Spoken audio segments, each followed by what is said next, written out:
Let us pray. Loving God, we give you thanks for this day and the opportunity to be together. As we look at the structure and systems of the church, may we be ever mindful to the fact that what we're doing here is trying to help bring your kingdom into this place. All this we ask in Christ's name. Amen. So we're talking about what is the church. First off, I saved the red door. I actually did look up and figure out what the red door was, but the guy who asked it's not here, so I'll save that for another week. It basically has to do with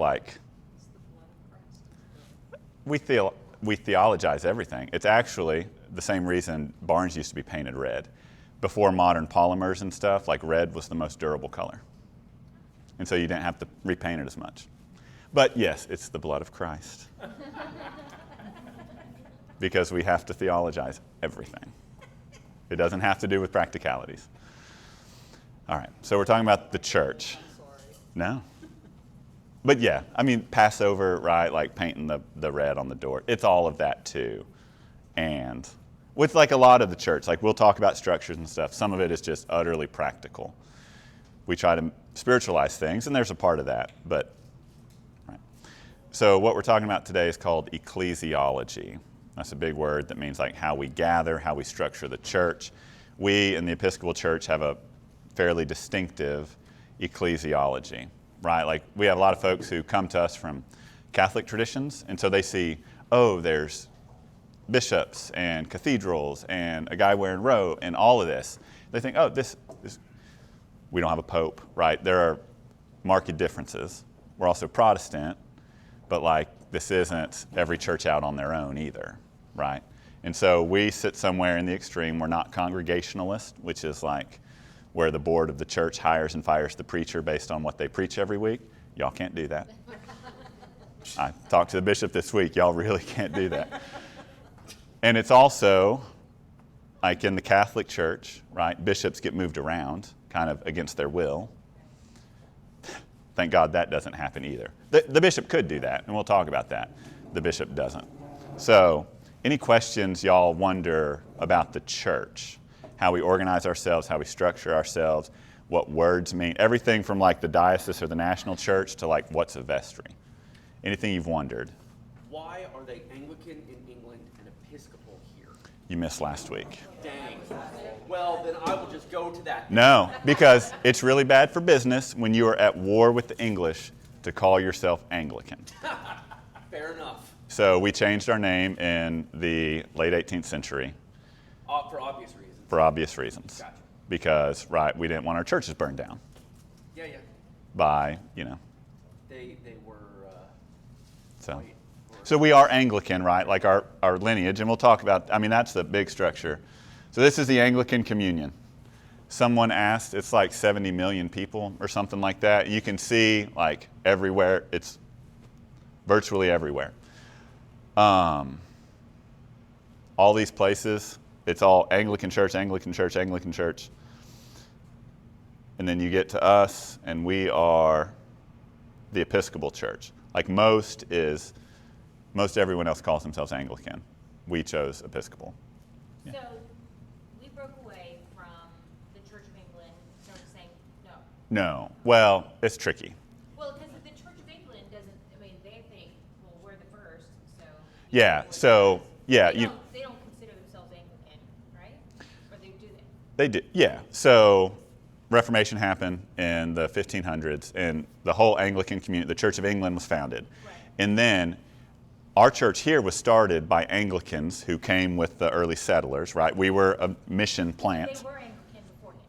Yeah, and we still are. We're still, this is the Anglican Communion. All of this falls under. Anglican from the Church of England? No. Okay. Yeah, so the Anglican, we didn't have a name back then because we didn't structuralize everything.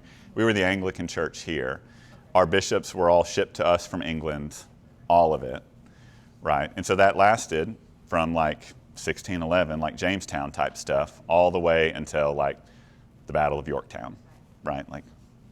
This is U.S. history kind of stuff. And at that point, we didn't want our churches burned down. We didn't want our priests killed because we're praying to the king and all of that. So we're still Anglican, and it's tricky, right? We choose a different name. We're stuck with these bishops who are kind of bishops in part because of the Queen, right? The Anglican structure, it's a national church. And so even still, it's really tricky over there. We've always had well, except when we were at war for those years. But then we've always had a good relationship with the Church of England. So how do they see us? As the same as they would the Hong Kong, church or the Anglican Church of Burundi, right? Foolish colonists. Yeah, right. And so we do have an Archbishop of Canterbury. He's the figurehead. He's the chief among equals, right? He convenes all the bishops. He's like if the heads of the churches, like if Pope Francis and Patriarch Bartholomew, who's the Orthodox Ecumenical Patriarch, if they get together, sometimes they'll invite the weird Anglican guy. That would be Justin Welby, the Archbishop of Canterbury. He doesn't function as the Pope. He doesn't write letters and change church things. He convenes things. He's chosen, there's a list given to the Queen, or now the King, when the next one comes up. And the head of the church is ultimately, they're bishops in the Church of England. And a list of them, kind of like we were just joking, we're soon to elect a new presiding bishop, which we'll get to in a minute. We don't have a king here that hands a name. We do it democratically. But there, the Archbishop of Canterbury is chosen by the head of the church, which is the monarch. So we have a great relationship with them, right? We're fully Anglican. We go, Lambeth Conference is the every 10-year thing where all the bishops get together. Last week we talked about that we're a conciliar church. We make decisions in council, in community. We do that, we have parish meetings, right? We have diocesan council where we make a little bit bigger decisions. We have general convention where we make nationwide decisions. And then every 10 years, we have the Lambeth Conference where all the bishops, it's 900 or something, it's a lot. They go and they spend a couple weeks in England and they talk about things. Those decisions aren't binding because each Episcopal province is self-governing. But we generally say, you, Anglican Church in Africa or an African country, you can have these views, which we would view more conservatively on sexuality, marriage, things like that. And we can still worship with Church of Canada, the Episcopal Church, right, who we have more progressive views. But we're at least going to talk about it, right? If we don't want to talk about it, then that's where it becomes a problem. Then about 15 years ago, this got a little messy. So about 15 years ago, Bishop Gene Robinson was elected in Connecticut? New Hampshire. In New Hampshire, he was the first openly gay bishop who was elected. And so once a bishop is elected, every bishop, every other bishop in the Episcopal Church, diocesan bishop, and every standing committee, which is kind of like the vestry of a diocese, they have to write in that they either consent to it or they don't consent to it. And you have to get a majority. I think it's a simple majority of all of those. Bishop Robinson did receive all of those because the folks leaning more progressively on those issues outnumber the others. But there were people who walked out of General Convention and left the Episcopal Church. Notably, South Carolina was one. Ultimately, our diocese split in two and left. And so you've heard us joke some about it was 13 years ago, right, when all this happened. Right, it was a big thing, and it was over legitimate questions of how we organize ourselves and all of that. That's when the word Anglican and the word Episcopal became really, really tricky because all these churches left, and they left in kind of different ways. Some whole dioceses left, like South Carolina. Others split in two, kind of like ours. Other places, individual churches left, like there's a big church in Plano that left, it was one of the biggest Episcopal churches in the country. It just left. And they're like, what do we do, right? Because our polity is that we have to belong to a diocese, we have to have a bishop, we have to have a connection back to the Archbishop of Canterbury. So all those churches, almost all those churches, they found their connection through Africa.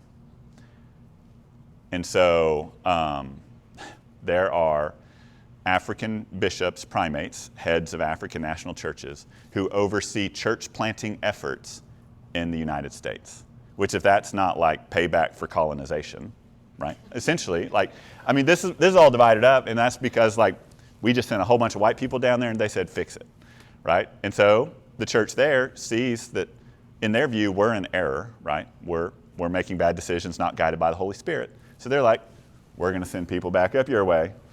And so that's why we have Anglican churches. They chose the name. The biggest one is Anglican Church in North America. There's also the Anglican Mission in America, AMIA. There's a couple of different other ones. They chose that name Anglican to try to hold on to, because the Anglican communion is how we stay connected. Well, they still use the Book of Common Prayer. Yeah, ACNA just published a new one a couple years ago. They used ours, but all these others still use the Book of Common Prayer because, right, like, they're called the tools of unity. The three things that make Anglicans Anglicans is a connection to the Archbishop of Canterbury, because that's our historical connection. It's the Book of Common Prayer, and there's a third one that I'm forgetting. Instruments of unity. It'll come to me next week probably. So that's kind of the Anglican communion. It's kind of a colloquium. It's not a decision-making body. Like, they don't all go to Lambeth and say, this is the new thing that every single church has to believe. But that's where they all get together and say, we're going to duke it out. And it was this past summer, and there was hard conversations because there were tables of, partnered LGBTQ bishops with folks from countries that, like, still have the death penalty for people like that, right? And, like, how do we remain Christian together? These are deep theological questions that we're wrestling with. We have our way of understanding it. So, any questions about the Anglican communion? Well, I was doing some research, and I don't know anything about this. So, there were some churches here locally that lost their actual, like... Most. Yes, and how did that work if we are independently governed? Can we... So, dioceses are independently governed. We make decisions here locally. We own our property here, like, well, we're not supposed to. So how does that work? How did we get lucky and everybody else kind of... It's just how it The bishop... donated to us? Well, the bishop kind of handed us the deed, is how I've heard the story told. So, Part of it was based on Bishop Iker assessed the congregations, and if a congregation was split, then he felt that split indicated that those people were really going to go with him. Okay. But if the congregations were solidly holding with the national church, we had to take a vote, which was very convoluted because it was something like, I vote that I don't support the national church, or something. We had to really go through it step by step to make sure we didn't vote the wrong way. But we voted to stay with the National Episcopal Church, and so did there's 4 or 5 others. Yep. And then what Bishop Iker did is they transmitted the title to the senior warden, the priest at that time, and a junior warden. So that's how we ended up with the title to our church. So typically in Episcopal churches, the title is held by the diocese. Okay. Like Catholicism. yeah, essentially. Because, in our ecclesiology, the local form of the church is the diocese. The local pastor is the bishop, right? I'm an emissary, essentially. Like, I'm y'all's pastor, but I'm y'all's pastor because the bishop says I can be. And that's why in Catholicism, correct me if I'm wrong, those people who sued the diocese, not, that was the legal entity that was sued.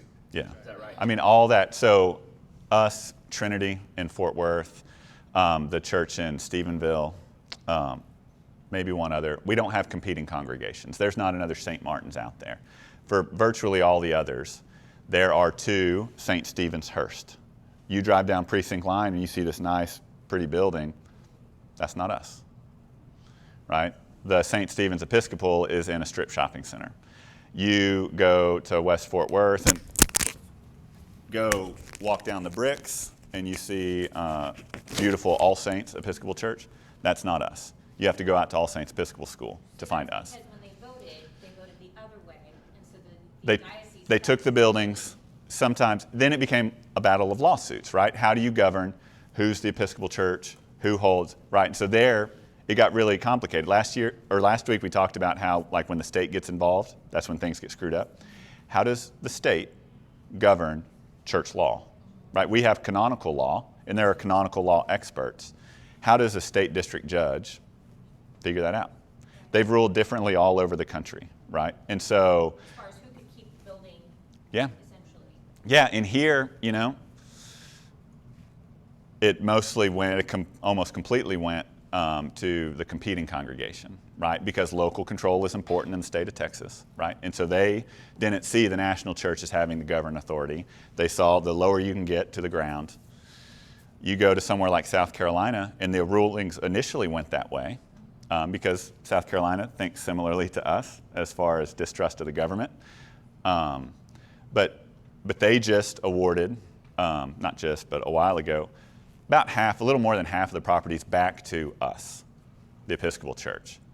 But just this week, even, the Diocese of South Carolina, the Episcopalians, said they're going to sell one of those properties to the competing congregation. And so they're trying to build, there's been way too much money spent on lawyers. There's been way too many people who've left the church because, right, like if you walk in and everyone's just arguing over a stupid building, right? Like this is a building and land. I get that it's important. Like if we had to give up these 14 acres, 13 acres or whatever to like not have war with people and have a, sorry, I'm not going to say this in front of vestry members because they're going to get upset with me, but like people have left the church because we can be really crappy to each other. Right. And I know it seems petty, but as an ex-Catholic, the building means something Yeah. to me for some reason. I don't know why. And that's why we fight over it. Is number one, grandma's buried outside. That's important. Number two, right, maybe my name is on this pew. That's important. Number three, this is where I was baptized, I was married. It's important. Where your parents were married, where, you have, whatever the connection is Yeah. for some reason to the building, yeah. It's important. Maybe it's not worth like all-out legal war. Right. So that's a whole nother thing. Maybe we'll teach a class on why this all went south. So this is all the dioceses. This map's already out of date because Diocese of Fort Worth no longer exists. We're now part of Texas. We make this little Pac-Man down here. We're divided up into 9 provinces, right? A province is just a gathering. There's really no decision-making authority there. All of these are the local churches in their place. Upper South Carolina, that's where I used to serve. And so you can see I think it's 99, maybe it's now 98 since we no longer exist, 98 dioceses across the country. And so you'll see some of them, Colorado is its own thing. Up here, there's not a whole lot of people in these big land masses, so they can like do it one. Then you get down here, and there's a whole lot of people in these places, and it's really spread out. And so we've got actually, I guess it's now 5 dioceses that cover the state of Texas. Used to be just one, Texas, and then they branched out and started splitting off things. And so you'll see that's kind of how the dioceses organize themselves. How many congregants? How many? How many people like are Episcopalian in this country? I do know that. I'm blanking. I'll look that up. The number's going down, right? That's one thing Episcopalians do really, really well. And actually, social science researchers love our denomination because we literally track everything. Everything. I have to write down and sign after every service the number of people that were there, right? And we report that to the national church. We report how many baptisms. We report how many people show up to Sunday school. We report everything. Not every denomination does that. And so, like, when all these social science researchers study, they're like, why can't y'all just do it like the Episcopalians? And so I should have that number memorized. I don't. But it is going down and to the right because that's the nature. It's actually not in provinces 7 and 4, which is us in the south. Maybe it's a little less steep, right? Like it's holding pretty steady, or it has been. There's a huge drop-off about 15 years ago across the church over these questions of gender and sexuality. Yeah, April. Is it your job to count the people? Is it somebody else's job? It's the usher. Yeah, that's what I do when I'm up there. Yeah. So when I'm standing up there at communion and I take a pause, I'm not praying. No. And how do you count, right? I'm sure people in the nursery, they're here, work, like that's their own thing. We don't always count them, right? Some people serve at both services on a Sunday, they get counted twice. It's imperfect. Different places do it different ways. We, the ushers, y'all are ushers, other folks are ushers, you count as, some places have clickers when you come in, right? But then we've got like 8 doors to this place. But like we try to track because, right, like in business, right, if it doesn't get measured, it doesn't happen, right? And so we want to look at, and I have a spreadsheet where I track every week. I can tell you the 5-week rolling average of Sunday attendance. I can tell you the 52-week rolling average of Sunday attendance because I want to know, like, are things we're doing working? Are things we're doing not working? What are the high Sundays, right? There's Christmas and Easter, but then there's when we commission the Stephen ministers is the highest Sunday we've had in a long. So what are the things that like bring people here? So that's an aside. We do like numbers. So dioceses. Dioceses are led by bishops. There's a bishop diocesan, or an ordinary is what they're called. Sorry this is blurry. It's a bad picture. You can blame whoever put this together. Every Yeah, always blame the daughters of the king. I found that works really well in ministry. Every diocese has a bishop diocesan. Some dioceses only have a bishop diocesan. That person is elected, and they serve until they resign. You can't retire as a bishop, you have to resign. Or, we'll talk about Title IV stuff maybe when we talk about church discipline. You can remove a bishop, it's really kind of hard too. It's actually kind of hard to remove a priest. Sorry, guys. They're there forever unless they resign. Yeah. Oh, interesting. Yeah, it's tenure. Yeah. And when we get to the local church, it's kind of like that for priests too, for rectors. So they're elected at a diocesan council, right? We do everything in council. And so there's a whole nomination process, and people put in names. Nowadays, you have to be a priest in order to be in a bishop search. Way back when, like, the story goes, Athanasius was like playing on a beach and someone saw him. It was like, hey, you'd make a great bishop. Let's ordain you a priest and then make you a bishop, right? And so it used to be like you could skip orders or things like that. But now, priests are nominated. It can be from inside or outside of the diocese. Some bishops are put in a search from outside. So Do they stay in charge of their church still? no, Okay. no. Kansas did that. I think. Some of the places it's really hard. Right here, we got 200 churches. It's actually 5 full-time jobs now. We'll talk about that in a minute. Some places where it's really, really small and there's not a lot, they've done that in the past. That's actually how some of the Anglican church, the breakaway churches, are doing it with their bishops. They consecrate a bishop who's still a local pastor. And so, we've got 99 or 98 diocesan bishops. Some places, the diocese is big, and so you can elect 2 additional bishops who are called suffragans. Just means, assistant bishop's a different thing, right? And so that's another office. A suffragan bishop is elected. A new bishop can be made to be a suffragan. And so we in the Diocese of Texas, Bishop Doyle is our bishop diocesan. He was elected 2009-ish. He was canon to the ordinary, so he was like the bishop's vice president, essentially. And he was elected out of that position. We have 2 suffragans, Jeff Fisher, who was a rector in Waco. He was elected in 2013, 2012. And then Kay Ryan, she was canon to the ordinary right before. So she was Bishop Doyle's right hand. She was elected. Bishop Doyle's office is in Houston. Canon Ryan is in, Bishop Ryan, she was my canon. She's now Bishop Ryan, is in Austin. Bishop Fisher is in East Texas. And so those are our 3 bishops that like our diocese can make, right? Like we can create new bishops for the sake of the church. Texas is big enough, we need more, and so we do what's called assisting bishops. These are bishops who are either retired or have spare time. I don't know how Bishop Mayer does it. We have 2 of those. Bishop Hector Monterosa, he was Bishop of Costa Rica for a long time. He retired, and he is based in Houston. He's in charge of kind of the Houston region.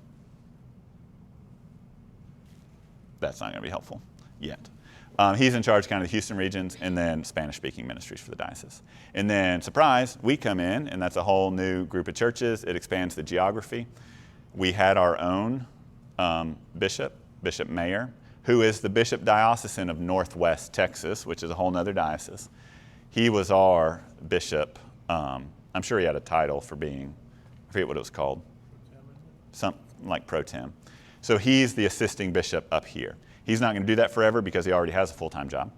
And so we'll, at some point, Bishop Doyle will hire another 5th bishop for our diocese, who will be the assisting bishop for the North region. So we have more bishops than anyone else because Texas is the best.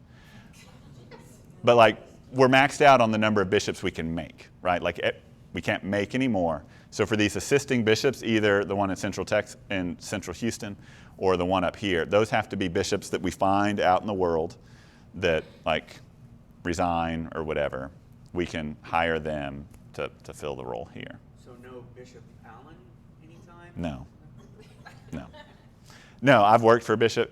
It's a brutal job. Like, your job is to basically be the bad guy, right? Like, you give cover. Like, I can blame the bishop for almost anything, right? Because like, if I tell you we're doing this because the bishop says so, like, what are you going to do, right? Like, the buck stops there, basically, right? Just like when Paula was here, I was like, Paula, you can always lay things at like, I'm the ultimate decision maker here, or staff, right? Like, if people get mad, they get mad at me, right? I'm just going to pass it up to the bishop. So I get off scot-free. It's great. No. Hopefully no one nominates me ever. I can tell that a few of the states are kind of split. Yeah. Yeah, and so this happened. We went through some of it, Texas used to be the whole state.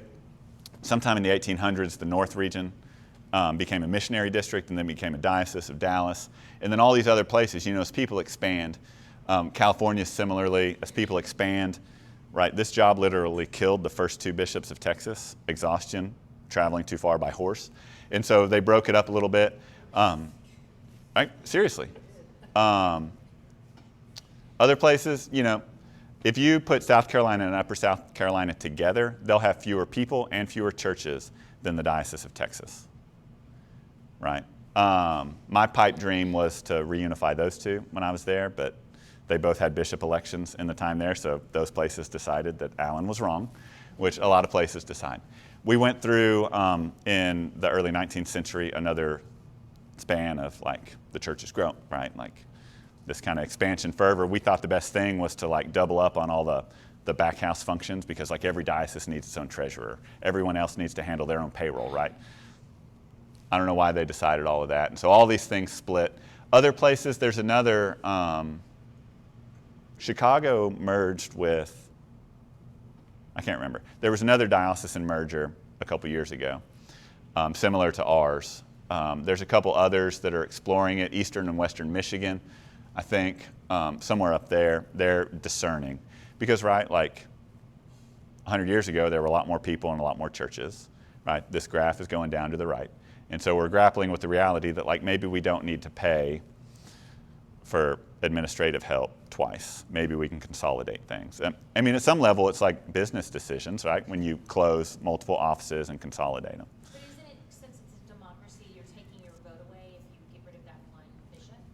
Well, you can't just get rid of them. We had to vote to rejoin the Diocese of Texas. Right, So, but you're not, what I'm talking about is when you combine, don't you get rid of the bishop, and so Yeah, you're so- essentially yeah. losing one vote?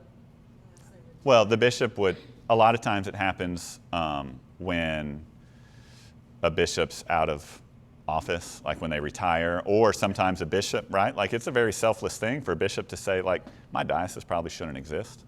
And so maybe they'll become an assisting bishop in the new diocese. But when you get all the bishops together to vote on changes or anything like that? All bishops go, not just Right, but diocesan if you're bishops. Bishop, then You- you're losing.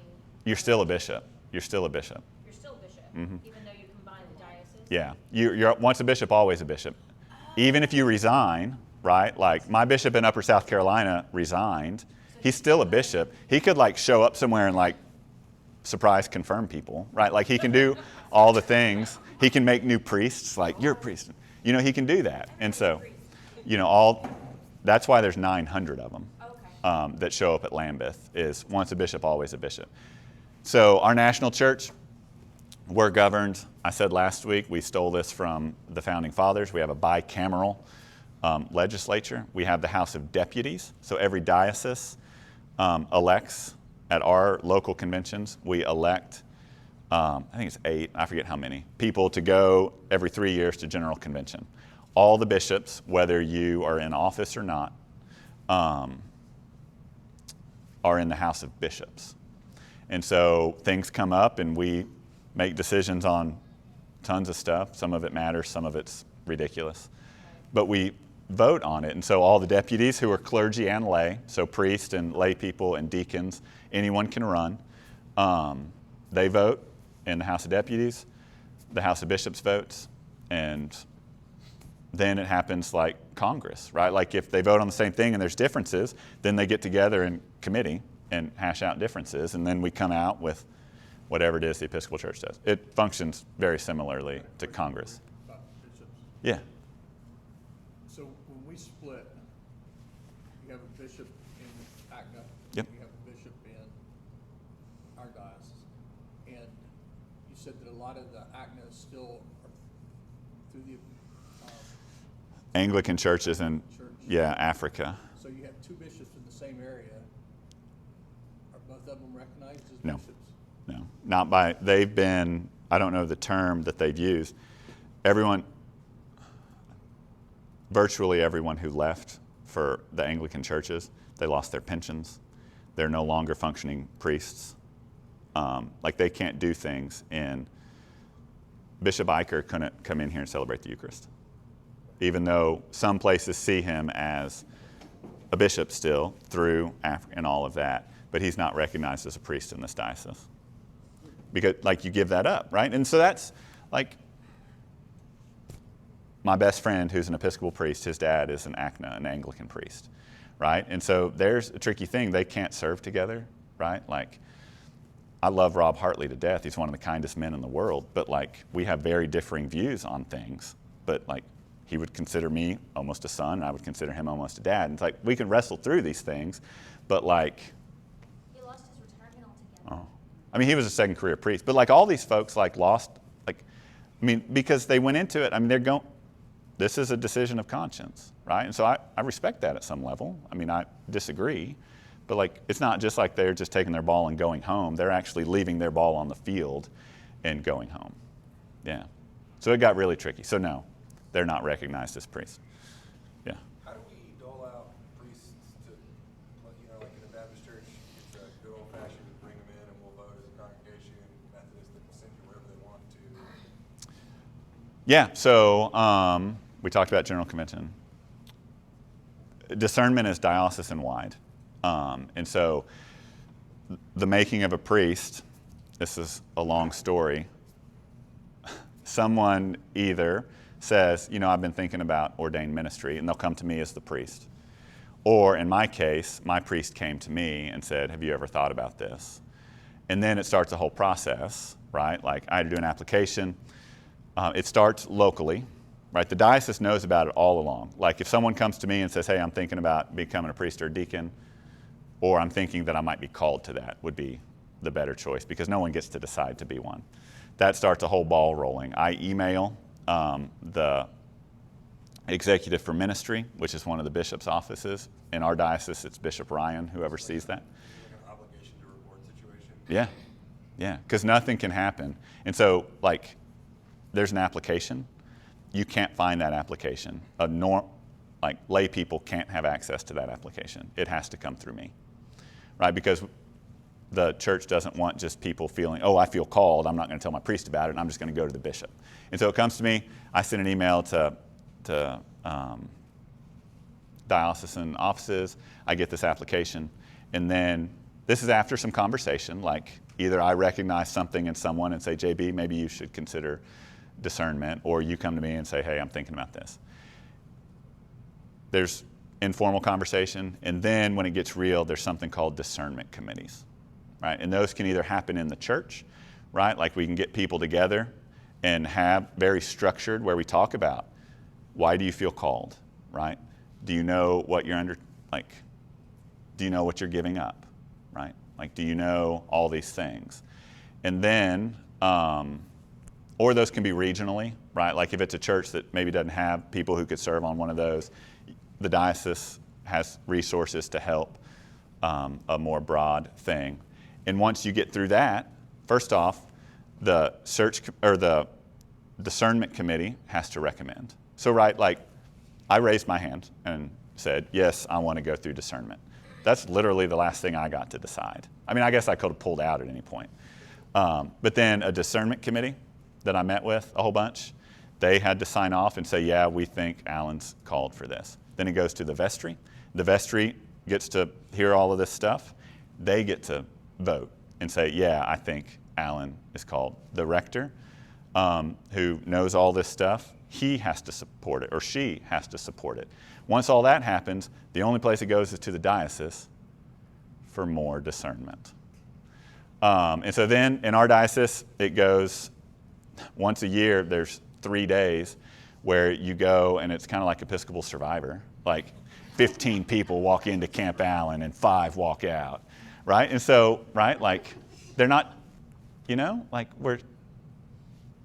this isn't like a consolation prize. Like it's not just I feel this and you get to be made a priest. It's not like let's go under the oak tree and hold hands. Yeah, and so you get through all of these, and the way it functioned for me, it literally was, because the diocese isn't going to send someone to seminary unless they're fairly certain that they'll be employable when they get done. I was guaranteed placement for my first 2 years. And so they look, and so when I went, there were 15 of us, literally, that's why it was like an episode of Survivor. They had 5 spots for what's called postulancy. I made it through, and so there were 10 people who didn't. They weren't necessarily, some of them may have been told, no, we don't see a call in you. And so I don't know what you do in that situation. That's got to be heartbreaking. Some were maybe told, wait and come next year. I don't know how all that works out. And then you're still not done. Once you're sent to seminary, you go to seminary, and like seminary breaks people down and weeds people out because it's crazy. And in the midst of that, you come back in the summer for more discernment. Do you still feel called to this? And all of that. And then you graduate with an MDiv, and there's still more discernment, right? Like, so in my case, I quit a job, sold a house, and moved 1,000 miles away for 3 years. Coming back with an MDiv, and then I'm like, oh, I have to meet with these people again, right? Because all along, we're not trying to keep people out. We're trying to make sure the Holy Spirit's still at work. So then you're ordained by the bishop as a deacon, and then there's still 6 more months. There's still more interviews. There's still more stuff before you're then ordained as a priest. And then how do they decide do you have any say in where you sit? Oh, yeah. Well, for curacies, not necessarily. But I'm essentially a free agent, right? So the way I ended up here is this place was looking for a priest, and so they had a search committee that had put an application out, right? I was in South Carolina knowing that I wanted to move home, and so I was looking here. I was looking Diocese of Texas. I was looking in Diocese of Dallas. I needed a job, essentially. And so it worked out that I ultimately felt called to this place that was looking for someone, but at first, there's websites where you go and you look at want ads, basically. In there, they could have said no anytime along the way. I could have said no anytime along the way. We both could have said yes, and the bishop still could have said no. The first placement, is that sort of close by? No. And other places are different. Some of my classmates, they were free agents from the beginning, and they had to find their own thing. I went back to the Diocese of Texas. I was placed at a church in Houston. All those, in the Diocese of Texas, all those curacies, those first placements are going to be somewhere in the Diocese of Texas. I went to a meeting this week about what it would look like for us to have a curate. So hopefully, knock on wood, this might be a place where we get to help train up priests. Number one, this place has done it before. I think there's a lot of good learning to happen here. So that's a huge role of the diocese, right, is we have what's called canon law in the dioceses, and for the national church, it governs what we're supposed to do and what we can't do. There's a lot of committees across the diocese that do a lot of different things. The only one we have to have, the only committee that a diocese has to have, is what's called the Commission on Ministry. and their job is to help raise up leaders for the church. So it's actually a really functional, a really essential role of the diocese, is to help raise up new leaders. The diocese also steps in when things go south. So let's move down to the local level, right? You guys hire me, I accept this position, the bishop signs off on it, and everything's great, and no priest and congregation has ever had any conflict ever. And so we're just going to be here forever. I mean, that's the best of worlds. Hopefully 20 years from now, we're going to look back and think, yeah, this was pretty easy. But like, we're human, and so we're going to function. And so at the local church, we have a vestry. Keen is the senior warden. I choose the senior warden every year.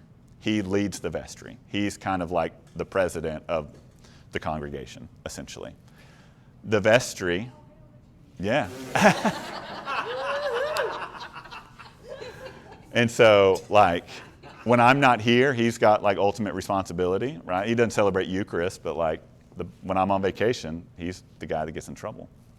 I need to go on vacation more. And then the vestry elects from its membership a junior warden. We elect 2 of them around here. Their main responsibility here in most places is the property. Keen is kind of the executive level. He looks at organization, stuff like that. The junior wardens look at the property. They make sure light bulbs are changed, all that stuff. Because the vestry, they care for like the temporal concerns of the congregation, the building. They make sure this place is open and ready for worship. Once that we have money to pay for things, beyond that, like I'm the one who gets to, once they open the building, I actually get to decide who uses the building. That's in my role in our canons. I decide, like not just worship, like I have control over worship. I get to choose who we let into this place over here. And so those are the things that like fall with me, right? Again, like bishops can do a lot of things, but they don't function in a heavy-handed way. I don't make decisions in a vacuum, right? Like y'all will hopefully be surprised if there's ever something I do that like the vestry's not on board with. And so even there, we're a conciliar church. We make decisions in groups, right? Like the vestry helps make decisions. We have an annual parish meeting every year where we vote on the budget. Where we review the budget. The vestry is the only one that approves the budget. But you see it and you can have input at the annual parish meeting. The annual parish meeting, that's where you elect the vestry members, right? So the people who serve on the vestry, there's 12 of them. Those are elected at the annual meeting. People who go to diocesan convention, which is where a lot of decisions are made, those are elected at the parish meeting, things like that. So we make those decisions there. Any questions about how the parish is structured? As far as, right, to be a parish, we essentially have to have elected members of the vestry. It doesn't have to be 12. You have to be able to afford a full-time priest, and you have to be able to offer worship every Sunday. That's what makes you a parish. Otherwise, you're what's called a mission. You can receive some, either there you have a part-time priest, you can't afford a full-time, or you can't worship every Sunday because of whatever reason. The diocese sometimes steps in to help. And so this place was a mission for the first 15 years of its existence or something. And so there, like my title is rector. That means I lead a parish. When Father Frank was here, his title at first was vicar, until he got this place to where it could become a parish. They went from mission to parish, and his title changed to rector. And so, like Reverend Paula, right, here she was the associate rector. She's now priest in charge, which is another title we use for churches. It's kind of like vicar. We don't use vicar too much anymore. St. Christopher is not a parish. Another thing that means is they have less autonomy. Like we can decide most things on our own. Like the bishop could veto literally anything. They don't. But when you're a mission, the bishop chooses often. It's called a bishop's committee, not a vestry. The bishop appoints priests to go there. I mean, that's the time where the bishop can be really heavy-handed and put people places. They still usually like have an interview and make sure it's a good fit. They don't just like, surprise, here's your person. And so that's another title you hear for clergy is priest in charge. That's what we use for those. There's more and more in those in the church. There's fewer and fewer actual full-time positions across the church. Do those requirements as far as admission change from diocese to diocese? Yeah. Our previous church classified as a mission because we got money from diocese. Yeah. But we had our own full-time priest. We worship 3 times every weekend. Yeah. And then when he left, we had a search committee. And so sometimes it's different. I mean, another thing is like if you're not on the diocesan till, essentially, some places can afford these things because they're getting diocesan support. Other places you have to pay your full diocesan pledge. So, right, like, we're in stewardship season, and so we're asking y'all to pledge, and we're going to have our operating budget, right? A portion of that, it has been in our previous diocese, 12% of that immediately off the top goes to the diocese. It's different next year. One of the gifts of joining this new diocese is we don't have to pay that next year, and then in future years it'll be less. Because when you're dealing with 16 churches, like we're in Fort Worth, the scale is different than when you're dealing with 200 churches. So we're actually going to pay less in diocesan assessment. But we have to pay that. If we don't pay diocesan assessment in the Diocese of Texas, we're not a parish, and we don't actually get seated at council. So we can't vote on things. Other dioceses treat that differently. Texas is pretty stringent about that. And so that's a thing, like if you're receiving support from the diocese, that's another thing that'll make you. And this isn't always necessarily a hierarchy, right? Like the idea is that you go from what's called a worshiping community when it's like 6 people in a house to what's called a mission where you're a little more structured to a parish. A lot of places want to go that way. Some places, like the idea is the diocese is going to support something somewhere where there's never any hope that it's going to be self-sustaining. But it's important. Think about underserved communities. Think about declining community. All these things that go into, they still need an Episcopal presence, but like there's actually no opportunity for growth. And so those would be like kind of designed missions. The local level, let's see what we have here. So yeah, this is the Diocese of Texas. You can see the counties. Well, you can't see the counties. You can see the colors here. This is what it was originally. Down here, Christ Church Matagorda is the mother church of the state of Texas. So that down here in Matagorda, that's where the Pilgrims set sail. They actually landed in Texas, and they set up shop. Oh, gosh. Sorry, that's not true. So Christ Church Matagorda is the first, right? Because that, it was a big port town and all of that. And then like everything moved over to Galveston and up to Houston, that quickly became the see of the diocese for all the thing. And then they added us up here. This is a little bit better view. So you can see these are all the counties in the diocese. We actually have a little sliver of Dallas County, I just learned, that is part of our diocese. So we're slowly encroaching. Bishop Sumner, watch out. We're coming for you next. And so this is the local church. Right? The local church here has parishes, and that's why we're called a parish. If you think about that terminology, it doesn't just mean church, right? You go to New Orleans, a parish is a geographic area. That's how it is in England, right? Like there's parish bounds, and if you live in those parish bounds, you go to that church. Catholic churches function kind of like that. In Texas, they don't do it so much, but some places, if you live in this address, the Catholic Church is basically going to tell you you're going to go to that church, because that's in your parish bounds. And so that's why like it's important for me, like I do community things. Like I consider our parish to be Northeast Tarrant County. We have parishioners from Denton, we have parishioners from Arlington and Fort Worth. There's other churches in those places. But when it comes to like community events in Keller, Grapevine, Southlake, Colleyville, places like that, like I want us to have a presence there because that's our parish. Like if someone that lives in these areas wants to get married, I'm open to that conversation. If they want to get buried, I'm open to that conversation. It's not just you folks, right? It's all these folks. If they want an Episcopal presence, that's us. Someone had a hand. I was just curious, off tangent, we moved to San Antonio a year and a half ago. What's the Episcopal Church doing in San Antonio? Is there a resident? Yeah, it's the Diocese of West Texas. Okay, all right. Yeah, West Texas, San Antonio.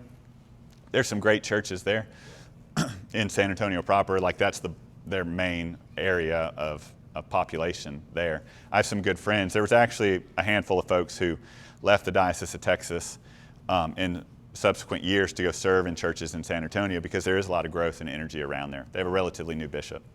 Yeah, there's good stuff there. If we're traveling and we want to make sure we go to the right Episcopal church, not the wrong Episcopal church, Yeah, you. How do we figure that out? That's tricky.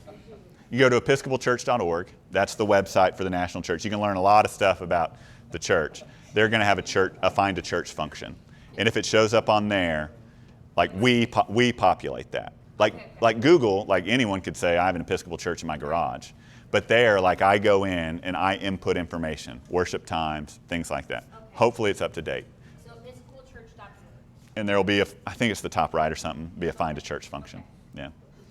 So we talked about discipline. We'll wrap up. Let's talk about the hard stuff, right? Like if everyone here just starts to hate me, like if I start, going too crazy with the TCU stuff and you all of a sudden all become SMU fans or whatever it is, y'all are kind of stuck with it, right? Like y'all can't do anything. Keen, as the senior warden, can't fire me. What Keen can do is he can call the bishop and say, Alan has lost his mind. But that doesn't actually do anything. All that starts is Title IV is the part of our canons that govern discipline. And so, for clergy.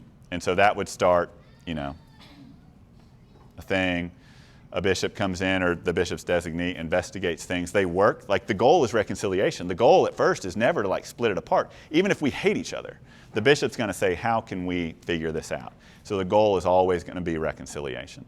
You get through it, hopefully we figure out that we might all be healthier to go our separate ways, and I go off and do my TCU thing somewhere else, and y'all here do your SMU thing here, and we're all the better for it. But just like you can't oust a bishop unless there's some accusation of wrongdoing, you can't get rid of a rector. Staff and assisting clergy are different. They kind of serve at the pleasure. But this is essentially a tenured position. And because, right, they didn't hire me. I was called here. When we use that call kind of language, we think the Holy Spirit's involved. And so it's a little tricky to break those up.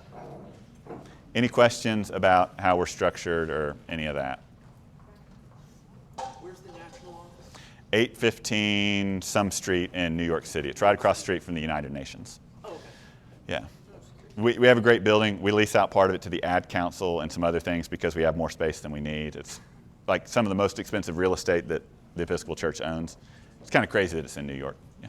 So when I go to episcopalchurch.org, does that mean that they are going to have similar beliefs to what we believe? Or is that like a hodgepodge of everybody can believe anything? Yeah.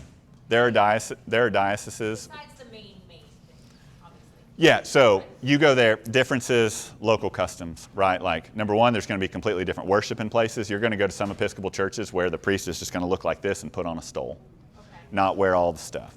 You're going to go to Episcopal churches that meet in things that look more like gyms or auditoriums than ours. And there's no way to know whether or not they have similar beliefs about, gay marriage or... That's going to be on their websites. So you have to Hopefully. go to their website, Hopefully.